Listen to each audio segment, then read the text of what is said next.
novamente para ver se ele vai ter entrado. Maria de Lourdes já iniciou a gravação. Ok. Então, pessoal, boa tarde, sejam bem-vindos à sessão temática da Sala 1 de Cidades e Comunidades Sustentáveis. Vocês terão 10 minutos para a apresentação de vocês, mais 5 minutinhos para perguntas dos colegas, da moderação. Vamos iniciar com o trabalho da Cássia, estudo de modelos de construções sustentáveis, exemplos mundiais para cidades sustentáveis. Fique à vontade, Cássia. Boa tarde a todos. Deixa eu só ver se eu consigo partilhar aqui.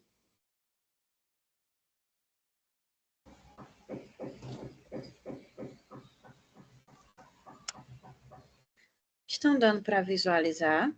Sim, só não está em tela cheia ainda. Foi? Foi. Vou começar agora. Boa tarde a todos. Meu nome é Cássia e agora irei apresentar sobre o artigo Estudo de Modelos de Construções Sustentáveis, Exemplos Mundiais para Cidades Sustentáveis. O objetivo desse trabalho é demonstrar as práticas sustentáveis utilizadas em alguns modelos de construção sustentáveis pelo mundo. O processo de urbanização, nós sabemos, ele acarreta grandes mudanças na natureza e no meio social, exigindo uma relação mais equilibrada com o ambiente para garantir um desenvolvimento sustentável e evitar o esgotamento de recursos naturais. Os modelos de construções sustentáveis cruciais para entender como a construção sustentável pode contribuir para a preservação ambiental e o desenvolvimento de cidades são muito alinhados com as metas da ODS 11. E essa pesquisa é importante, visto que não são muito divulgadas as práticas ambientais empregadas na construção civil de uma maneira que elas possam ser replicadas em outros empreendimentos. A metodologia base foi o levantamento de dados. O levantamento constitui uma estratégia utilizada para coletar dados e informações sobre as características de um modelo que representa uma população. Foram exemplificadas 4 construções sustentáveis, analisando as tecnologias limpas utilizadas e os benefícios proporcionados. O primeiro, partindo-se agora para os resultados e discussões, foi o The Crystal, em Londres, que é um centro de estudo da Siemens. A arquitetura dele é uma arquitetura futurista que proporciona a entrada de luz, economizando energia. As paredes de vidros elas servem como sistema de ventilação, adotando um mecanismo de fachada de controlável, com 150 aberturas. Em relação à energia, a presença de painéis fotovoltaicos instalados no terraço auxilia muito. Por isso, o empreendimento é o único do mundo a ter as certificações LEED Platinum e BREEAM Outstanding ao mesmo tempo. Ele emite 70% menos de dióxido de carbono em comparação com outros edifícios similares no Reino Unido. O edifício ele é totalmente elétrico e é aquecido por bombas de calor de fonte subterrânea. Outra característica da sustentabilidade é a energia favorecida pela energia solar, que gera mais de 20% da eletricidade que é utilizada. Partindo-se agora para o centro de pesquisa lá nos Estados Unidos, o Phillips Center for Sustainable Landscapes, a captação de água dele é a base de captação de águas pluviais, que elas são tratadas por filtro de areia e ultravioleta. A edificação e a empresa elas estão focadas em mostrar a conexão entre ambientes construídos e naturais. A energia, as suas principais características sustentáveis incluem a forma como a energia dos edifícios é gerada por si própria, com a utilização de turbinas eólicas e painéis solares. A Torre de Xangai, que é bastante conhecida. A estrutura ela foi projetada para captar água da chuva para uso interno. Em relação à energia, o projeto estrutural foi elaborado de maneira que a torção, calculada no projeto, reduzisse a carga do vento em 24%, porque nós sabemos que é um país onde o vento é um fator preponderante. E, além disso, existem turbinas eólicas localizadas em todo o edifício, que geram cerca de 350 mil quilowatts de eletricidade todos os anos. O Museu do Amanhã, no Rio de Janeiro, um exemplo mais próximo da nossa realidade. Em relação à captação de água, essa construção sustentável ela usa uma técnica de resfriamento inovadora, tirando a água das baías próximas, que é bombeada para resfriar a estrutura. O projeto arquitetônico concebido por Calatrava utiliza recursos naturais do local, como a água da Baía de Guanabara, ele utiliza a climatização do interior do museu e reutiliza os espelhos d'água. Energia. Em relação à energia, seu design incorpora magníficos painéis solares que podem ser ajustados para otimizar a captação de energia solar. Como parte do design que os desenvolvedores afirmam consumir 40% menos de energia do que o edifício tradicional. Materiais. Da mesma forma, os materiais que foram selecionados para a construção, né, desse museu foram a partir de critérios ambientais, com preferência de materiais com componentes reciclados, com baixa toxicidade, alta durabilidade e produzidos próximos ao local da obra e uso de madeira certificada.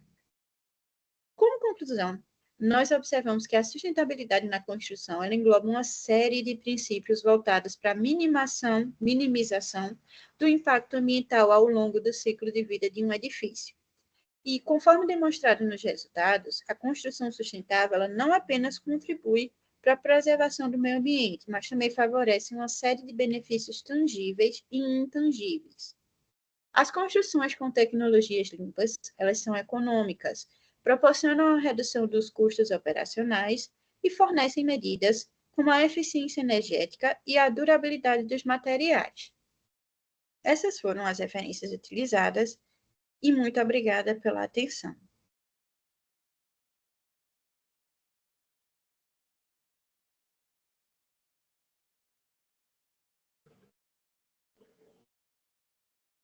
Tá O mudo, microfone Jamile. está desligado. Perdão. Perdão pela interrupção do celular. Tranquilo. Parabéns, Cássia, pela sua apresentação. Muito interessante o tema, né? Acho que no momento que nós estamos, o futuro das construções ali tem que ser voltado para isso mesmo, né? A otimização dos recursos, a otimização de tudo que puder para aumentar a eficiência energética, né? O uso racional da água nos edifícios, por conta do momento que nós estamos mesmo, né? Não temos muito mais para onde correr. Deixa eu ver se tem alguma pergunta no chat. Alguma pergunta, Gemima, no chat? Acho que para mim aqui não está aparecendo o meu. Não, tem não. Travando um pouquinho. Cássia, então, eu vou fazer uma perguntinha. Referente às aplicações que você estudou, referente a construções, né, linha aqui no Brasil. Além do Museu da Manhã, vocês conseguiram avaliar outros edifícios públicos ou residenciais que utilizem essa abordagem? Propuseram algum tipo de modelo que possa ser mais fácil, com a implementação mais fácil? Poderia falar um pouquinho mais sobre? Um detalhe que eu também esqueci de mencionar foi o critério para a gente selecionar essas construções sustentáveis. Nós abrangemos vários continentes.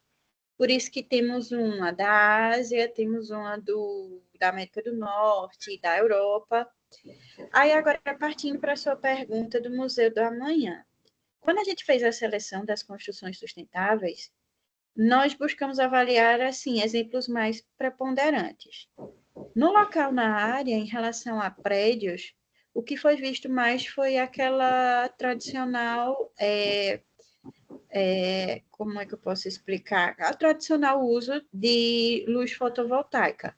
Não vimos exemplos iguais ao Museu da Manhã, que, por exemplo, reaproveitam a própria água da Baía de Guanabara, tem um sistema de bombeamento interno. Preponderantemente, no material que a gente pesquisou, nós não vimos isso nas proximidades do Museu do Amanhã. Ok. E outras aplicações que vocês conseguiram levantar para que sejam feitas de uma forma mais larga escala? Vocês conseguiram avaliar alguma metodologia mais simplificada para que fosse disseminado de uma forma mais em grande escala mesmo, para o grande público, alguma dessas iniciativas? Porque ultimamente o que a gente tem visto muito quando a gente fala de construção sustentável, aproveitamento de ventilação natural e energia fotovoltaica, basicamente, né? O que a gente tem visto. mas vocês acham que no modelo a larga escala teria algumas outras implementações que pudessem ser feitas, que pudessem ser disseminadas no futuro próximo? Nós vimos alguns exemplos, tanto em Santa Catarina quanto em outros lugares.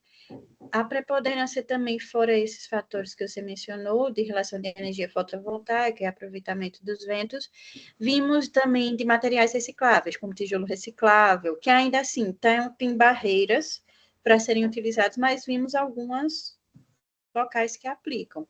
A reutilização de materiais, o correto descarte, que já ajuda muito. Quando a gente foi pesquisar, viu que a questão do descarte é uma das etapas que mais prejudicam em relação ao meio ambiente. Ok, muito bom. Gemima, gostaria de fazer alguma pergunta, fazer alguma colocação a respeito da apresentação da Cássia? Parabéns, Cássia, pela apresentação, muito bom, né? Eu acho que você já respondeu bastante coisa aí. Existe toda essa preocupação mesmo com o próprio tema, né? Cidades e comunidades sustentáveis, mais resilientes. Só queria parabenizar mesmo, não tenho nenhuma pergunta, não. E a próxima é Cássia mesmo, né? Sim.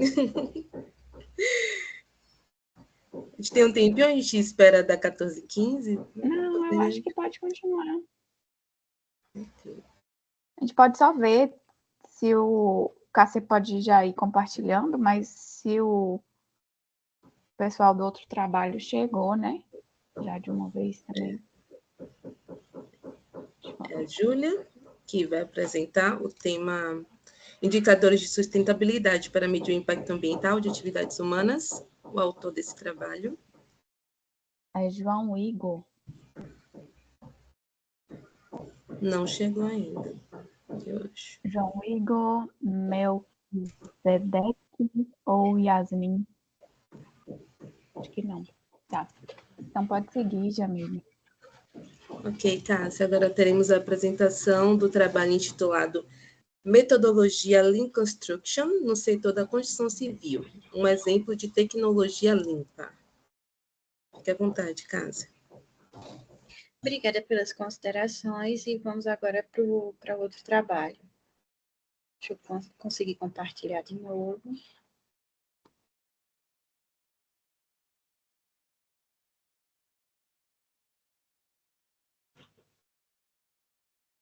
Estão conseguindo visualizar? Sim, agora só pôr em tela cheia.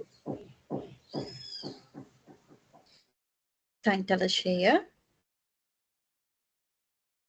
Sim. Vou iniciar agora. Boa tarde novamente. Irei apresentar agora o trabalho Metodologia Lean Construction no setor da construção civil, um exemplo de tecnologia Lean. O objetivo desse trabalho é que a pesquisa em questão tem como objetivo analisar como o Lean Construction pode contribuir para o aumento da competitividade das construtoras e tornar a construção mais econômica e ambientalmente favorável. O setor da construção civil brasileira enfrenta dificuldades preocupantes, como baixa qualidade nos serviços executados, escassez de mão de obra desqualificada, ausência de compatibilização de projeto e, principalmente, a falta de planejamento e gestão, que é inerente ao tamanho e às proporções de larga escala da indústria da construção civil. Esses fatores eles resultam em obras atrasadas, no aumento do custo final, colocando em risco a finalização do empreendimento. Por isso, tornou-se relevante a aplicação de meios capazes de propiciar a reformulação do setor construtivo como forma de sanar tais problemas, baseando-se em tecnologias limpas que proporcionam o desenvolvimento construtivo. O termo em si, Lean Construction, define a simplificação de processos desnecessários que atrapalham uma obra, muitas vezes sem ninguém perceber. Basicamente, é uma forma de construir em menos tempo, gastando menos materiais e recursos, de maneira mais simples e com mais qualidade. A metodologia aplicada foi a análise de conteúdo sobre a perspectiva qualitativa.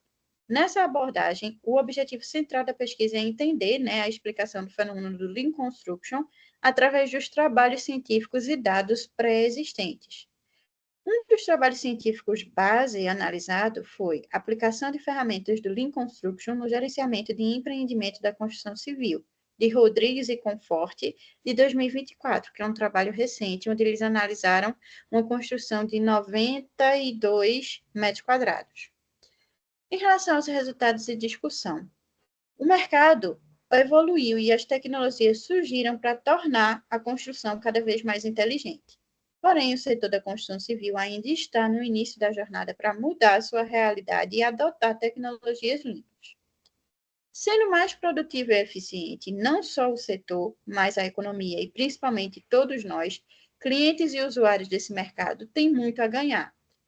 Os projetos eles seriam entregues no prazo, os custos reduzidos, os desperdícios eliminados e a eficiência seria cada vez maior se a gente conseguisse aplicar em larga escala o Lean Construction.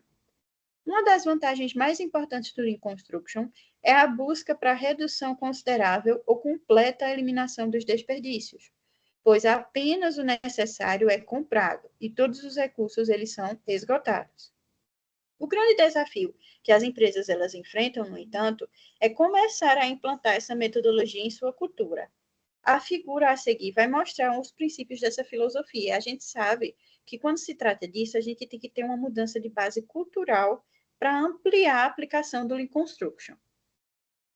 Os princípios são minimização do desperdício, tempo e esforço, eliminação do retrabalho, aumento de segurança, aumento da produtividade, redução de estoques, redução de custos, produção just-in-time, baseado no modelo americano, industrialização e produção puxada. Segundo Gore, Regis e Santos, que foi um dos trabalhos analisados também, os resíduos mais comuns são transporte, atividades ou processos desnecessários, manuseio de materiais ou pacientes, inventário, defeitos ou falhas, atrasos e superprodução. Com o conhecimento dos serviços críticos do empreendimento, é possível elaborar e desenvolver a curva ABC, a fim de identificar dentre os serviços críticos aqueles que possuem maior relevância financeira dentro do empreendimento em análise, para que dessa forma seja possível um resultado mais significativo com a aplicação das ferramentas enxutas. Rodrigues e Conforte, eles elaboraram um estudo para a aplicação dessa ferramenta em uma construção de uma residência unifamiliar, empreendimento localizado lá no Rio de Janeiro, que possui uma área construída de 97,28 metros quadrados. Eu havia trocado o número.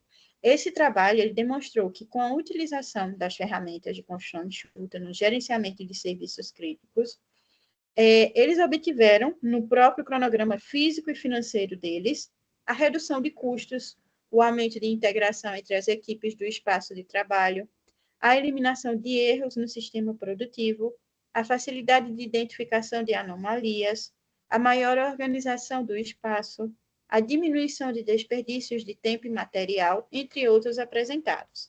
Eles refizeram o canteiro de obra local para disposição correta. Enfim, eles proporam e deram exemplos de planilhas interessantes que eles aplicaram lá, que auxiliou na implementação do Lean Construction. Novamente, eles se basearam em eliminar o que acrescenta, agregar valor à construção, diminuir variabilidade, otimizar o tempo e tornar os processos transparentes. Um dado interessante de Falcone, quando a gente estava estudando, é que o Lean Construction ele serve para reduzir os desperdícios e otimizar o prazo, já que 65% das obras elas apresentam algum estouro de custos. Entre 5% e 10% dos gastos eles ficam acima das previsões iniciais por conta das falhas de gestão. 90% dos empreendimentos eles apresentam algum atraso nessa execução. E, em grande parte dos casos, esses atrasos significam de 10% a 20% a mais do tempo. 59% eles ocorrem em fases como as de formatação do projeto, planejamento, orçamento e compras. Ou seja, as fases iniciais, onde o Lean Construction já podia ser implementado na compatibilização de projetos, na fabricação da curva ABC e do cronograma físico-financeiro. Cerca de 40% dos desvios de custos ocorrem durante a execução da obra. Como conclusão, o trabalho desenvolvido mostra as vantagens e benefícios que podem ser obtidos com a utilização da filosofia do Lean Construction, uma prática pouco difundida no Brasil. Mediante a situação fragilizada do setor da construção civil e a competitividade, torna-se claro que o conhecimento dessa filosofia e de suas ferramentas é um diferencial no mercado de trabalho. Com a aplicação das práticas da construção enxuta, é possível, sim, reduzir o desperdício e estar em conformidade com a legislação, além de obter um ganho financeiro considerável. Essas foram as referências e muito obrigada pela atenção.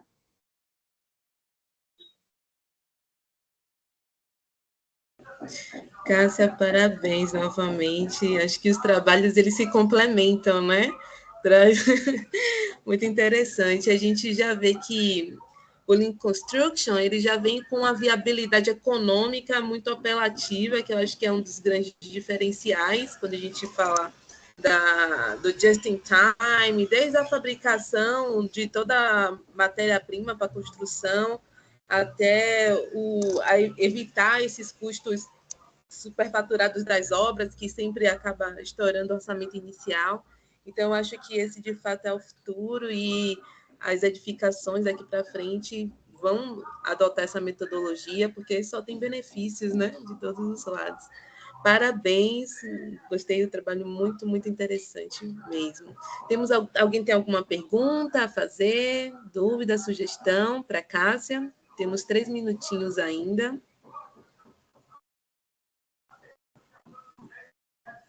Cássia, enquanto o pessoal... Alguém abriu o microfone de mim? Fui eu mesmo. Eu queria saber, assim, se vocês chegaram a fazer sessão do Campus Agreste, né? Mas se vocês chegaram a fazer algum estudo de caso com esse tema, Lean Construction, vamos dizer assim, presencial, né? De vocês irem e fazer uma avaliação disso mesmo, ou se pretendem fazer, né? Fica até uma sugestão para estudos futuros. Como também o tema, né, do congresso foi o resumo, quer dizer, o padrão foi resumo, e a gente estava com, assim, não tinha uma obra que a gente pudesse aplicar, que, como eu falei, o interessante é a gente aplicar o Lean Construction desde a concepção inicial do projeto, implementar na cultura daquela, vamos dizer, empresa ou construtora, algo do tipo. Nós não tivemos oportunidades de realizar essa aplicabilidade. Mas é um gap também que a gente pode dar prosseguimento. Interessante. Certo. Obrigada. Obrigada também, meninas. Mas obrigada. Não tem pergunta no chat. Se alguém quiser também, gente, pode ficar à vontade para abrir o microfone, a câmera e falar, tá? O próximo chegou, eu vi aqui que João Igor entrou, então, obrigada, viu, Cássia? Jamile, deixo com você. Ok, parabéns, Cássia, muito interessante mesmo o seu trabalho. Agora vamos prosseguir para o próximo trabalho, que tem como título Indicadores de Sustentabilidade para medir o impacto ambiental de atividades humanas, que tem como autor João Igor Mendonça Siqueira, Melquisedeque Luidson Nunes Dantas e Yasmin Ferreira e Simone Machado. João, você tem 10 minutos para a sua apresentação, mais 5 minutinhos para perguntas. Pode compartilhar a apresentação com a gente. Está na sala? Ouve a gente? Sim, vamos sim. Sim, me ouvem? Pronto, apareceu. Para mim está muito baixinho, viu, João? Não sei se... Eu ainda nem ouvi ele falar. Ele falou, mas está baixinho mesmo. Ficou ouvindo? Está ouvindo? Agora eu ouço.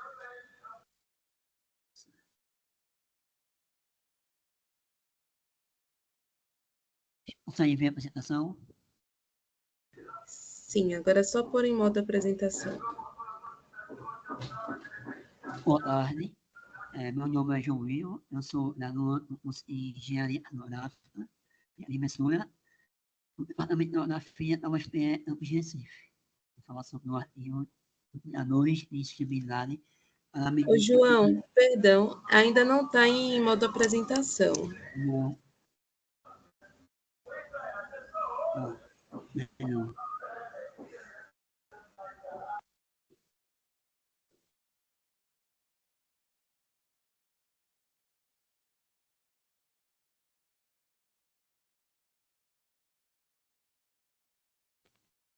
Se não conseguir também, pode deixar a tela do jeito que estava mesmo. Desde ontem tem várias pessoas tendo problema para compartilhar no modo apresentação. Vocês conseguem ver agora? A gente está vendo sua tela aqui do Teams, né? Certo. E agora? Agora Vocês veem? sim. Sim, Não. perfeito. Não. O artigo é sobre indicadores de sustentabilidade para medir o impacto ambiental nas atividades humanas. Desde a Revolução Industrial, a produção e consumo de bens e constantemente gerando poluentes tem impactado o meio ambiente de forma alarmante. Como resultado, em meados do século passado, grandes eventos para debater soluções para combater as diversas formas de poluentes e degradação do meio ambiente foram realizados na esfera das Nações Unidas. Dentre os 44 encontros realizados, destacam-se 6 eventos nos anos 60 e aos anos 90 e 7 eventos a partir dos anos 2000, conforme a tabela anterior, uma figura. Em 1968, a Luta em Roma. Em 1962, Conferência em Estocolmo. Em 1987, Comissão Mundial sobre o Meio Ambiente e Desenvolvimento. Em 1992, a ONU 2, Rio mais 92. Em 1995, OP 1. Em 1997, OP 3. Em 2000, OP 6. 2002, Rio mais 10, OP 8. 2010, OP 16. 2012, OP 18, Rio mais 20. 2015, Cúpula das Nações Unidas para o Desenvolvimento Sustentável. 2021, COP 26, 2022, COP 27. Em 1962, o Clube em Roma o relatório Limites do Crescimento, alertando sobre uma escassez catastrófica de recursos em níveis alarmantes da comunidade com relação a 10 anos. Em 1997, o relatório Fluminense instituiu um novo futuro comum, elaborado pela Comissão Mundial sobre o Meio Ambiente e Desenvolvimento, que trouxe à tona a expressão desenvolvimento sustentável para o debate. E a ECO 92, realizada no Rio de Janeiro, resultou a Agenda 21, que visa o desenvolvimento sustentável, considerando a conservação ambiental e o desenvolvimento econômico.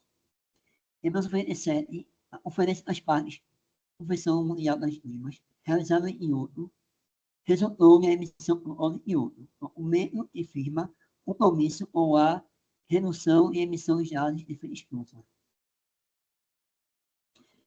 Das conferências para o desenvolvimento sustentável, Rio mais 20 e COP18, realizadas no Rio e Catar, respectivamente, foram propostos os Objetivos de Desenvolvimento Sustentável, as ODS.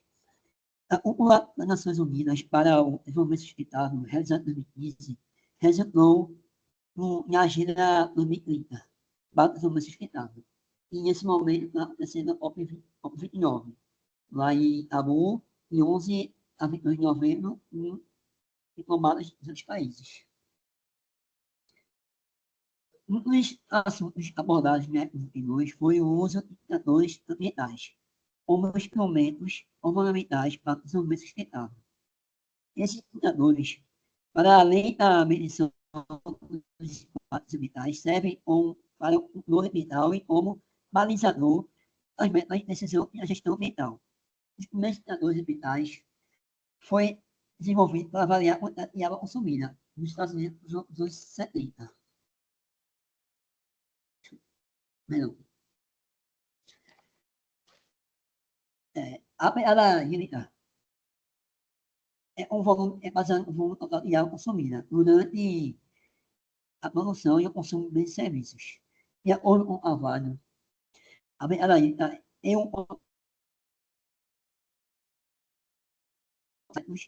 de produção e consumo, visando diagnóstico de agentes e ações causadores de uso exagerado e contaminação de recursos hídricos.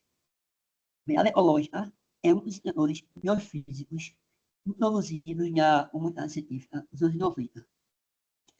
Ele avalia a sustentabilidade associada a vários impactos exercidos por uma comunidade humana específica, cidade ou região, ou meio natural e uma cidade inserida. Seu método é aferido, consiste em acompanhar as demandas dos seres humanos sobre a biosfera, realizando comparação de suas devidas capacidades de consumo. A variedade de materiais é baseada na soma de insumos de uma ação em 4 categorias: combustíveis fósseis, biomassa, minérios metálicos e minérios não metálicos. É calculada usando os ciclos de vida dos materiais utilizados, considerando a quantidade de consumos de recursos, seja ele industriais ou domésticos. A variedade de fósforo revela a influência direta ou consumo direto de fósforo, atribuído a um determinado produto. O fósforo é um fator limitante ao crescimento das plantas e, portanto, essencial para a produção de alimentos. A agricultura é a maior consumidora de fósforo, devido ao uso de fertilizantes sintéticos. A variedade de nitrogênio é a quantidade total de nitrogênio reativo liberado para o meio ambiente através de uma gama de atividades. O modelo da variedade de nitrogênio traz 2 componentes: alimentação, produção e consumo, e energia, consumo para casas, entre usos de transporte e bens e serviços, possibilitando assim aos consumidores uma visualização do seu consumo em termos de recursos de nitrogênio utilizado para a população gerada. De carbono, o método total de gases de efeito estufa, emissões causadas diretas ou indiretamente por uma pessoa, organização, evento ou produto. O termo de carbono se refere a toda a gama de emissões de gases com efeito estufa, testado para óxido nitroso, metano e dióxido de carbono. A variedade de energia é um conceito baseado em massa. É atualmente uma base aplicada. A maioria das definições de nível micro tem significado de uso de energia no centro da vida. No nível macro tem significado de energia baseado no consumo. Envolve atribuir responsabilidade ao consumidor e não ao produtor. A variedade de energia mede o impacto das atividades energéticas humanas através do rastreamento do uso total da energia no objeto em questão, como produtos, processos, organizações e empresas ou países. Atualmente, universidades, governos e instituições vêm trabalhando em novos indicadores que representem claramente o impacto das atividades humanas no meio ambiente.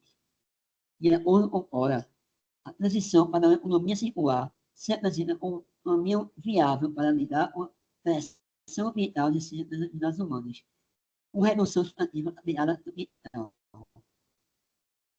direcionando as ações para um futuro onde não haja mais dicotomia entre desenvolvimento econômico e preservação ambiental. Olha a unidade apresentada. Perguntas. João, parabéns pela sua apresentação, né? A gente sabe da importância dos indicadores ambientais, porque é a partir dos indicadores que a gente consegue, de fato, identificar quais são as estratégias que a gente tem que adotar, identificar quais são os setores que estão mais críticos, né, que precisam de uma atenção maior para poder, de fato, traçar estratégias que sejam eficientes para que a gente possa chegar no resultado satisfatório. E a gente sabe, por exemplo, que todos esses indicadores que você colocou aí, tem os indicadores da economia Dunnett, não sei se vocês já ouviram falar, mas os limites planetários, que é o que está indicando a questão da urgência climática relacionado a ciclo de nitrogênio, ciclo de fósforo, como você colocou no seu trabalho, né? Que é muito importante para que a gente possa traçar novas metas e saber como é que vamos gerenciar esse momento que estamos vivendo. Eu gostaria de saber de você, no levantamento que você fez, quais dos indicadores você tem notado que tem sido mais crítico e se você conseguiu identificar ações para poder gerenciar a questão relacionada a esses indicadores.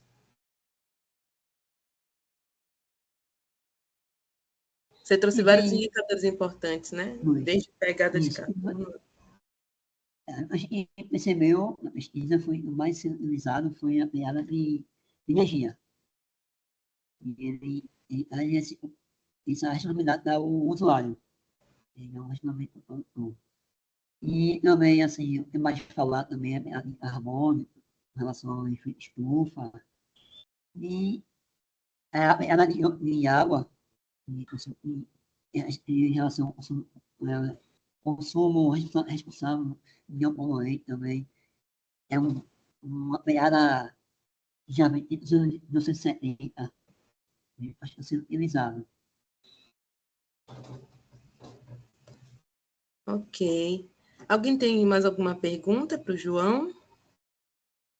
Chat.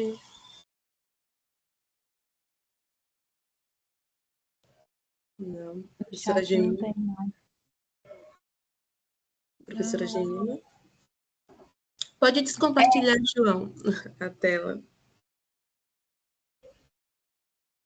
Na verdade, eu até fiquei pensando numa coisa aqui. João, parabéns, né, pela apresentação, pelo trabalho realizado. Se você conseguiu relacionar com algum ODS mais importante esses indicadores, né, que você está colocando, se você conseguiu fazer essa relação com os ODS e se teve algum mais importante nesse sentido, não o indicador em si, mas o ODS. Entendeu? Não sei se ficou claro minha pergunta também.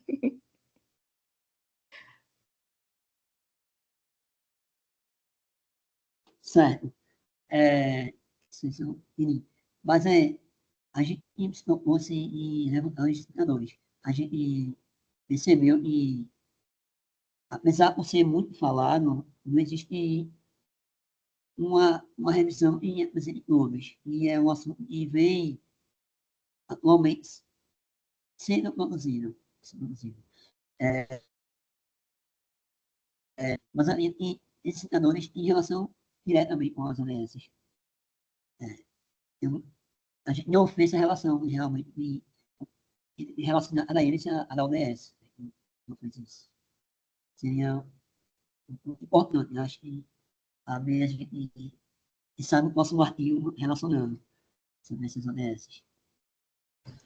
Sim, é bastante pertinente a questão que a professora Gemima colocou, porque, por exemplo, a gente tem os indicadores que você levantou de fósforo, de nitrogênio, e a gente tem a ODS relacionada a combate à fome, que tem a ver com produção de alimentos, que tem a ver, então, pegada hídrica. Então, acaba que, se você for olhar, todos os ODS, eles vão conseguir se conectar a um desses indicadores, né?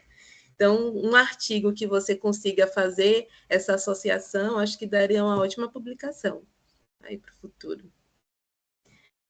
Então, gente, parabéns, Igor, João Igor, né? Muito obrigada, viu, pela sua apresentação. Agora nós estamos nos encaminhando já para o final da nossa sessão técnica. A última apresentação é intitulada como Sistematização de Indicadores Ambientais do município de São João do Caito, Rio Grande do Sul, que será apresentado pelo Janiel Rodrigo, e tem como autor também o professor Carlos Alberto Moraes. Janiel, você tem 10 minutos como todos os outros, pode colocar em modo apresentação. Só um instante aqui. Ok.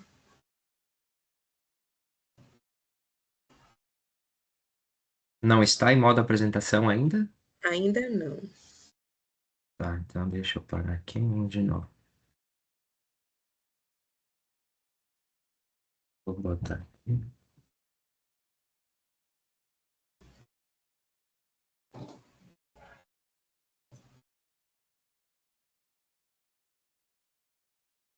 Agora? Agora sim, pode iniciar. Ok. Então, boa tarde a todos. Eu me chamo Janiel Rodrigo Zário, eu sou doutorando junto à Universidade Unicinos, aqui do Rio Grande do Sul. E esse trabalho, esse estudo de caso foi orientado, supervisionado pelo professor doutor Carlos Moraes. E o nome do trabalho, então, é Sistematização de Indicadores Ambientais do município de São Sebastião do Caí. Agradecimento para o FINEP, CNPq e para a CAPES. Vamos passar aqui para a próxima. Então, o contexto de elaboração desse trabalho, ele se deu a partir da disciplina, né, que eu cursei no semestre passado, denominada Desenvolvimento Ambiental das Organizações, onde o mote era determinar, escolher, enfim, uma organização pública ou privada, e a partir dos processos que essa organização realiza, averiguar e identificar possíveis formas para mitigar os problemas ambientais que poderiam ser gerados. Então, a partir de ferramentas como ecologia industrial, avaliação de ciclo de vida, P mais L, enfim. E eu estava cursando essa disciplina no momento em que o Rio Grande do Sul, enfim, que estavam ocorrendo as enchentes, né? E um dos municípios que foi atingido pelas enchentes e que historicamente é atingido pelas enchentes é o município de São Sebastião do Caí, que está devidamente demarcado e fica uma distância para o pessoal ter uma noção, 70 quilômetros da capital. E é município próximo ao que eu moro, que eu resido. Então, é um município de 24 mil habitantes de pequeno porte. Uma vez que foi definida essa organização, que no meu caso foi uma instituição pública, o diagnóstico não se deu a partir de visita em loco, até porque havia uma enchente. Então, eu busquei dados a partir dos órgãos fiscalizadores de políticas públicas dos municípios, que são os tribunais de contas, e no nosso caso, o Tribunal de Contas do Estado do Rio Grande do Sul.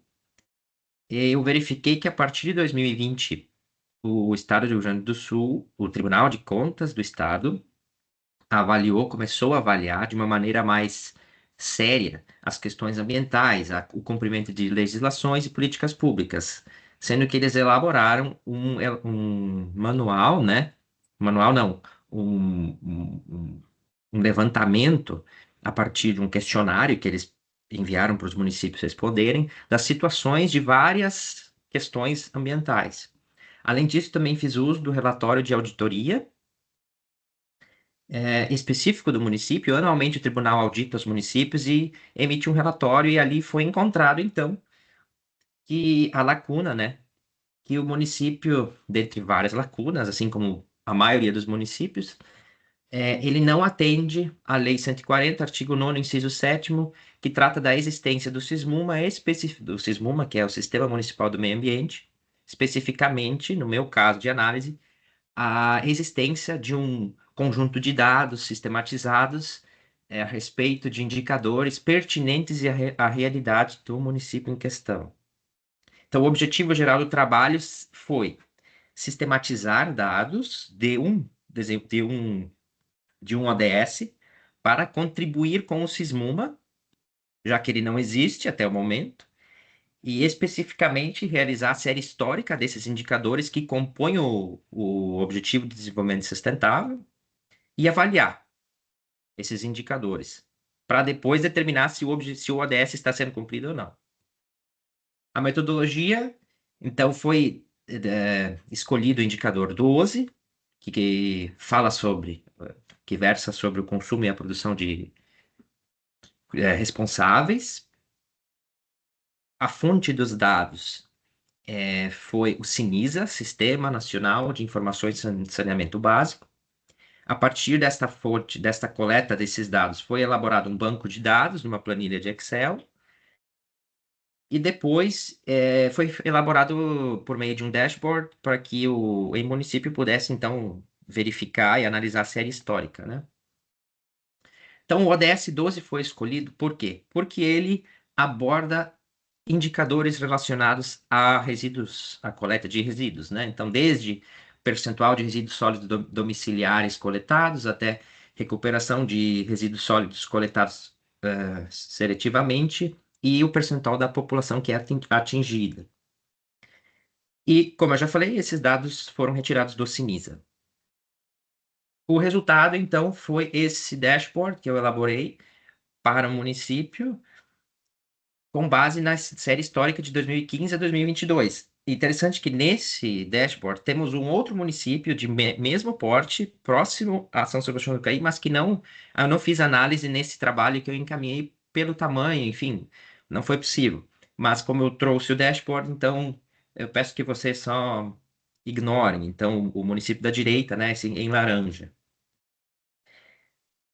Mas é interessante, ignorem depois desse slide, é interessante comentar que, por exemplo, se a política pública deveria sair de um paradigma tradicional de tomar medidas com base em aleatoriedade, e sim, baseado em evidências, então o município de São Sebastião do Caí já poderia identificar, a partir do indicador 31, que a sua taxa de recuperação de materiais recicláveis, ao longo dos anos, é inferior ao município de mesmo porte localizado próximo a ele. Isso faz com que isso permite com que a gestão do município de São Sebastião do Caí pudesse identificar quais seriam os métodos, as propostas, os programas que aquele outro município está executando para atingir melhores resultados. Então a gente tem algo que corrobora o que muitas vezes a opinião pública também pensa, mas não tem certeza. Agora, falando sobre os indicadores individualmente, na disciplina eu trouxe mais de 30, no trabalho não tinha como incluir todos, né? Aqui eu vou só pincelar rapidamente, para vocês terem ideia, assim, do que é o estudo de caso, né? Temos o indicador 15, esses códigos todos de acordo com o CINISA, que é a taxa de cobertura da coleta de resíduo domiciliar urbano em relação à população total. Desde 2018, percebam que está praticamente sem oscilar, né? Quase 100% da população, quase não, 100% da população tem os resíduos domiciliares coletados. Indicador 28, que aí é a soma do resíduo domiciliar mais o público urbano, né? Em relação à população total per capita. Então veja que a partir também de 2018, a gente tem os dados eles não variam muito, né? 0,5 quilogramas por habitante por dia produzidos. E aí, se eu comparar com um outro município, eu posso ver uma tendência aí de consumo, enfim, para tomar medidas para elaborar políticas públicas. Indicador 30, taxa de cobertura da coleta seletiva, foi implementada em 2017, percebemos um crescimento e uma estabilização já em 2021. 2022, o dado ainda não estava disponível na planilha, algumas vezes acontecem uns probleminhas na importação. Aqui é um slide que trata mais de um indicador financeiro, né? Porque todo serviço, seja ele de coleta seletiva, ou mesmo que não for seletiva, ele deveria ser custeado pelo beneficiário, né?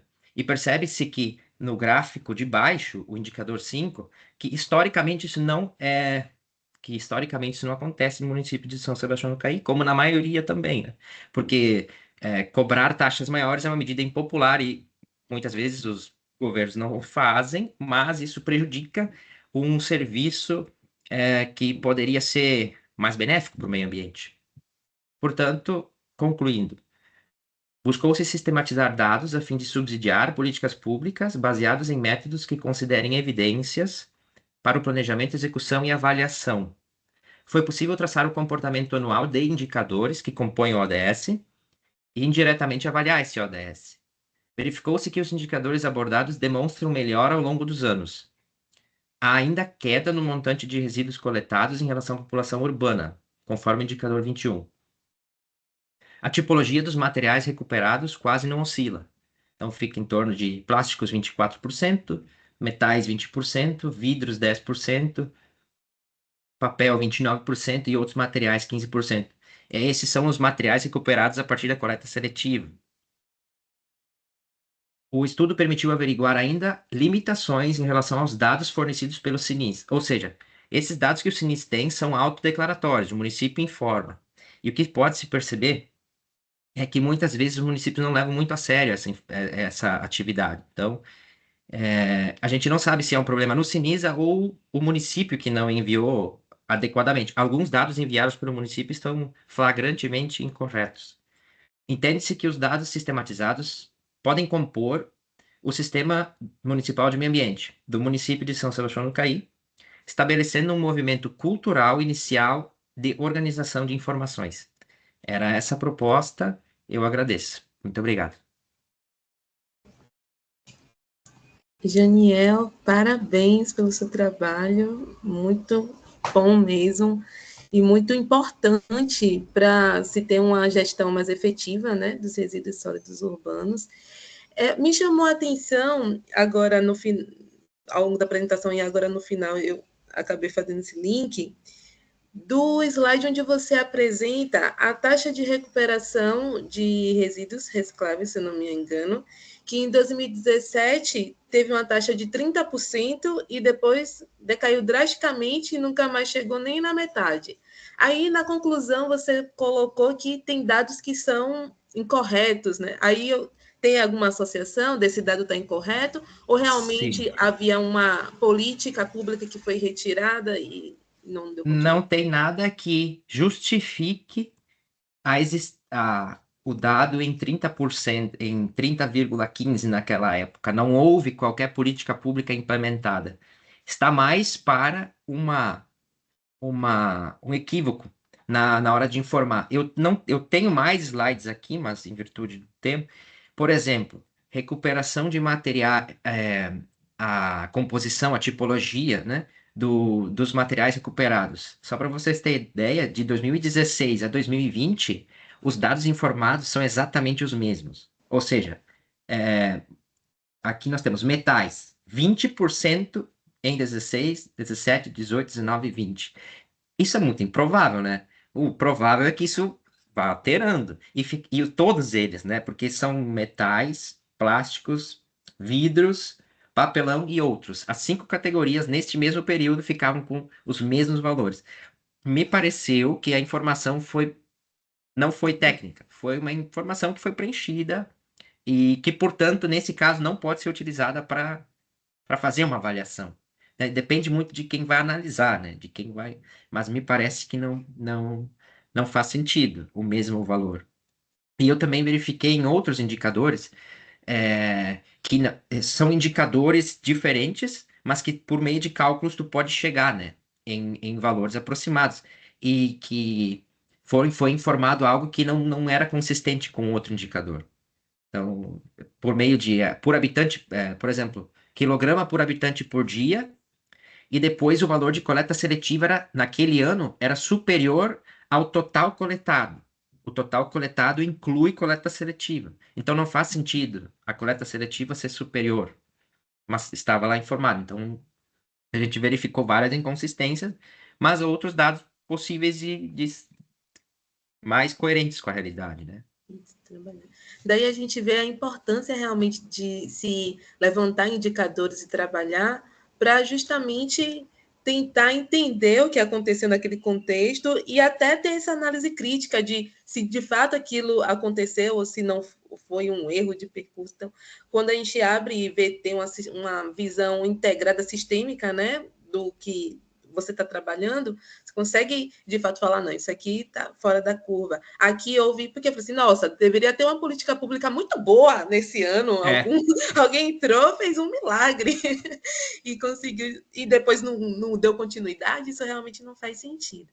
Mas parabéns, Janiel, muito, muito importante. Eu acredito que a forma que a gente tem de conseguir traçar estratégias eficazes, tanto para o setor de resíduos sólidos urbanos, quanto para qualquer outro tipo de gestão, se for de água, abastecimento, esgotamento sanitário, é de fato fazer essa sistematização e o tratamento desses dados que vai orientar, né, a gente conseguir implementar ações que de fato culminem no resultado positivo dentro da linha de estudo que a gente estiver trabalhando, seja ela qual for.